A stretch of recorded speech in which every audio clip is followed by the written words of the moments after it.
বন্ধুরা, আমি আজকে একটি চানা ঘুগনি রেসিপি করছি। তার জন্য আমি এটাকে সেদ্ধ করে নিয়েছি, একটু নুন দিয়ে একটু হলুদ দিয়ে তেজপাতা দিয়ে সেদ্ধ করে নিয়েছি। কড়াতে তেল দিয়ে দিয়েছি, এর মধ্যে গোটা গরম মশলা দিয়ে দিলাম।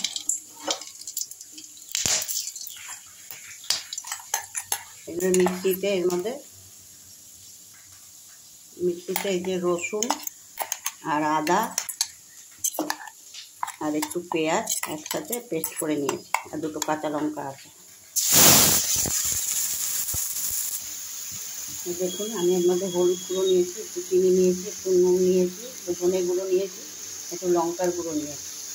আর নুন তো আমার ওই চানার মধ্যে দিয়ে সিদ্ধ করা আছে, এগুলো বেশি নুন দিয়ে দিচ্ছি।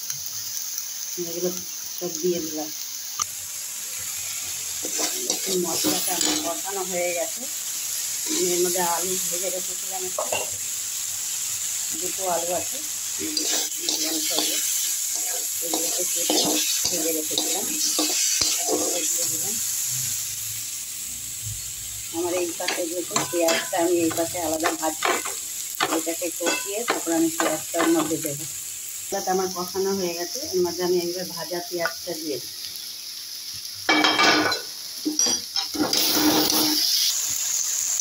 মশলাটা সব কষানো হয়ে গেছে, পেঁয়াজ আদা রসুন সব দিয়ে। এখন আমি এই চানাটা এর মধ্যে দিয়ে দিচ্ছি। দেখুন বন্ধুরা, আমার এই চানার ঘুগনিটা হয়ে গেছে। আমি কিন্তু ঘরোয়া জিনিস দিয়ে খুব কম উপকরণেই আমি এগুলো রান্নাগুলো দেখাই, যাতে সবাই করতে পারে। দেখুন আমার চানার ঘুগনিটা কেমন হয়েছে, খেয়ে এমনি করে বানিয়ে খেয়ে দেখবেন, খুবই টেস্টি হয়।